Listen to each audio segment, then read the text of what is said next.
It's really muddy. Rusty, let's go. I know. Come on, let's go, you guys. I know. So I use let's go as we're moving on. Yeah, but if I say COME, they come all the way. Okay.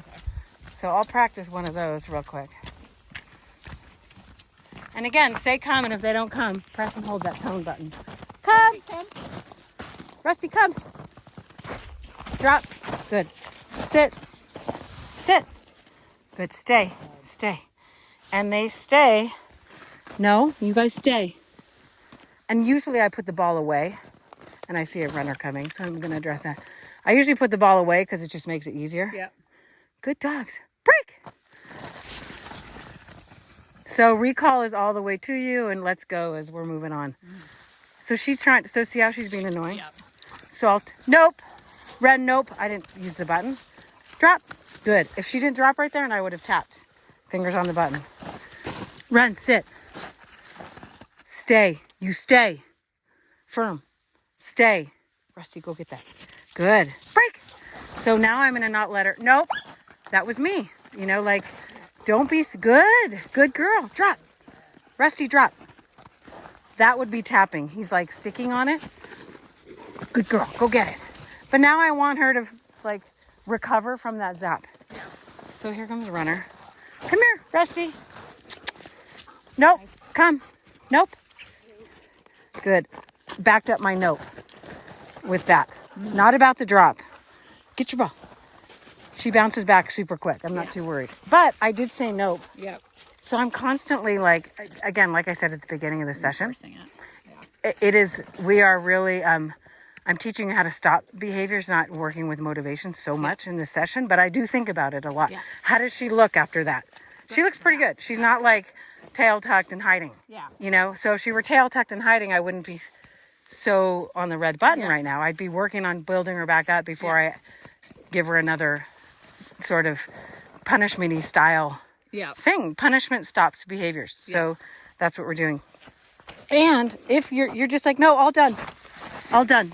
All done. Get your ball. Get your ball. Get your ball. No, it's right there. Get your ball. Get your ball. Good. Let's go. All done. Because I don't want her to keep bugging me. Nope. All done. All done. And so she's kind of learning all done. I don't care if she carries it.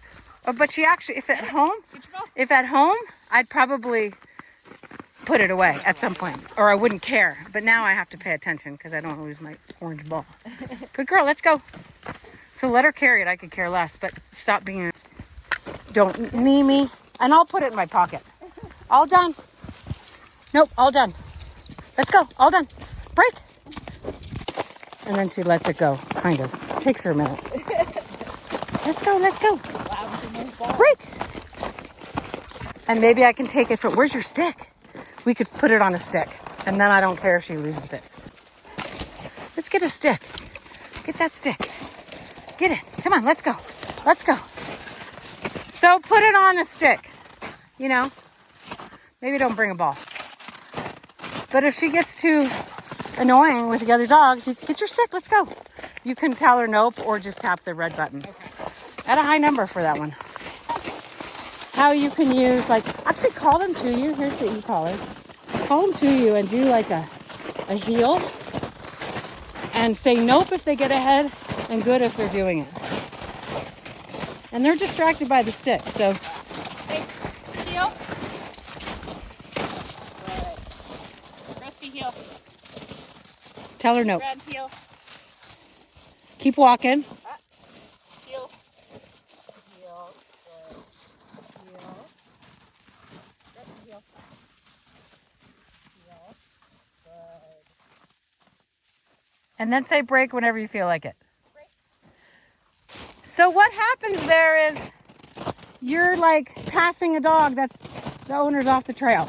Yeah. So you just put him in a heel. You got to see the people coming or the thing coming and then pass it, then say break and let him go. Okay. And then like for Kenai, I'd be like, Kenai, let's go. If he knew it. And if that was, and if he doesn't, you can always add you can make him do it by realizing, look, I should listen the first time, because otherwise he taps that e-collar. Or not. But is this helpful about being on the trail with Wren and Rusty together and working with Wren to leave her brother alone or Kenai alone? Yeah. Yeah, and like I said, I've never seen anything weird with her towards other dogs, except for she goes in hot. You know, she like hackles up, right? Yeah. But we don't ever want that to turn into what Rusty's doing now, which is being more aggressive or too assertive. So when she does do a little bit of that hackles up, slow moving towards something new, and this is what we'll do with Rusty, is we're not going to say anything actually. We're just going to tap the red button and you'll see the hackles go down, and sometimes they'll run back towards us, and that's not necessarily what I want. It's more that I want you to just de-escalate. Okay. So I'll find a red button number a stimulation number that really just makes her go from her hackles up to like, whoo. Okay. It's like she goes up and then she, whoo. But she's still looking at whatever it is. Okay. And always say hello to the people. Yeah. Hey, how are you? What's going on? Yeah. Because then they don't look at it as like, oh, it's a threat. Yeah. There's friends. So there's a dog. But you guys, let's move off the trail with a little dog. Oh, maybe there's more than one dog. Or I often just sort of decide, like, is the owner looking concerned? Because maybe then I'll move off. Yeah. So if he does, you saw what we did. Like, they got a little hackles up, tapped, and they immediately came back to you. Yeah. If he's in a dog fight, don't do that. Okay. You know? But you need to do that quit. You have to Yeah. get in his face and get this remorse from him. I'm going to send you some videos to watch. Okay. Like, spend 45 minutes sort of watching this, reading about what I present in the videos, but then just so you understand when I say quit, I'm giving you a ticket. It's like shaming him. Yeah, and we're getting remorse. Yeah. But then I reconcile. I'm like, okay, let's move on. I don't stay in it. Yep. It's like a cop pulls you over, but you don't always get a ticket. So stopping forward momentum on a dog going towards something with the hackles up, that's like a little warning. Like, I'm giving you some warnings, but if you do this thing, I'm giving you a ticket. And I want to use no, too.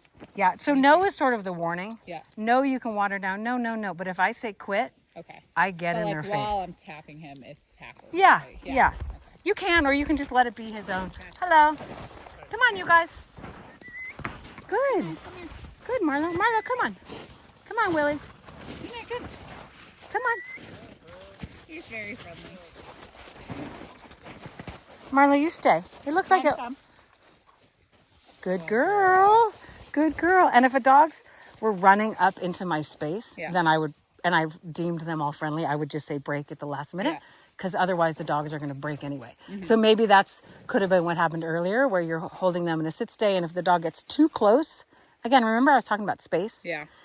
If mint chip ice cream is in front of my face, I can't say no. But if it's in the fridge and I have to get off the couch, it's different. So if they're like, boom, right here, just say break before your dogs do it anyway. Yeah. Nope is just the big fat warning. Like, if I say nope, you know what's going to come. If you hear me say quit, over time, they're like, I hate that word. Yeah. And it almost makes them get into remorse just hearing it. So let nope be nope, nope, nope, nope, nope. And then if they keep pressing it, you're like, dude, quit. You drove by here yesterday and I gave you a warning for rolling through the stop sign. Yeah. Today, I'm not giving you the warning. Like, you're getting a ticket. I'm just going to walk over there and be like, where's your license? Kenai, leave it. Oh, actually, that's awesome. He left, but he had a moment of like play. Yeah. Yeah, but he's you're a little conflicted with it all. Good boy. Good boy. And that was good of you to like advocate and be like, Kenai, get out of his butt. But he did well with it. Mm-hmm. That was impressive for him. So does that make sense about the quit? Yeah. And again, I'll send you this like kind of a text so you can read through, and then there's probably 3 or 5 videos you can watch that aren't crazy long, but you'll see me doing quit for different dogs in different scenarios. Okay. One chasing a skateboard, one chasing deer. Okay. One being aggressive, maybe. Yeah. One's being super aggressive. So with him, Where'd you find that? gosh, you're so drop. So my voice got more aversive. Yeah. Nope. No. You guys leave it. It is pretty though. You're so good. So he's not aggressive, but he's going to habituate himself to doing this reactivity stuff if we don't catch it in the bud. And that's you and the other dog walker and those guys as well. Like, and using a muzzle really helps the human that's with the dog feel confident instead of like you tensing up, like, oh God, here comes the dog. You're like, oh, he has a muzzle on, I don't really care. Like if Huck didn't have a muzzle on right now, I'd have to be so much more focused on him. You're good. Is it dead? Oh yeah, it's fake. Oh yeah, it is totally fake. I have my wrong glasses on. So this will be an example of nope. Nope. Good. But immediately said good. Nope, let's go. Let's go. Come on. No, Willie. No, good. But if he would have gotten it, he knows no, that I would have gone for a QUIT on that guy. Yeah. Good dogs. Good dogs. So is this helpful? Do you have any questions? It is helpful. I know. One thing too is like, it's best to go where like Falls Creek or I mean, you don't want to just walk up and down this section all the time, but that's what I do. Once you get really narrow up here, it's really not a great area because you can be startled by a dog. And that wouldn't be good for him or Huck, really, to have a dog just boom, all of a sudden around the corner. So use space. Again, I keep saying use space, proximity, you know, to help you be successful with the dogs. Really, as long as, obviously, the owner's not putting them on a leash or something. Yeah. You know, and they seem like they're fine. Yeah. A lot of times I'll ask if it's okay if they say hi. Yeah, and So I want to let him meet naturally and then gauge his reaction and then use the but button. if you see him loading from afar, tap that red button. Not a crazy high, but you know, enough to make, again, his hackles just deflate a little bit. And dog face-to-face meetings aren't the best anyway, but it's what happens out here. So it's good for them to have those interactions. And Wren! Good girl. and I'm always sussing out the dog coming. Like that little old dog was like, too many. And so that's why I thought one went over, Kenai went, then Willie. I was like, cool. Like those dogs aren't going to do anything. So I'm always sussing out the other dog though, because I don't want it to be a dog that's going to trigger him.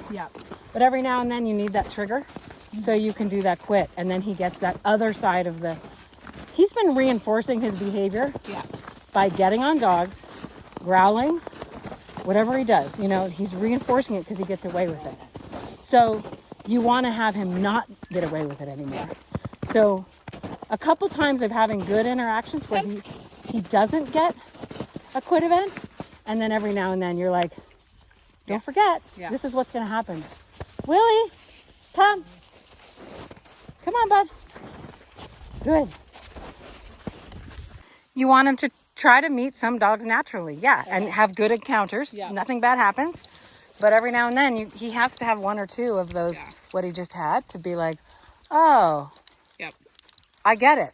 Like, my reinforcement piece isn't as worrisome. It's not as like, I don't need to do it because the alternative sucks. So you just don't want to let him reinforce the bad behaviors anymore of that. Makes sense. You know, reinforcement encourages behaviors and punishment discourages behaviors. So if he gets away with it, he reinforces himself to do it again. And again, the e-collar in this situation with quit discourages it. And he's like, I get it. I don't want to do that anymore.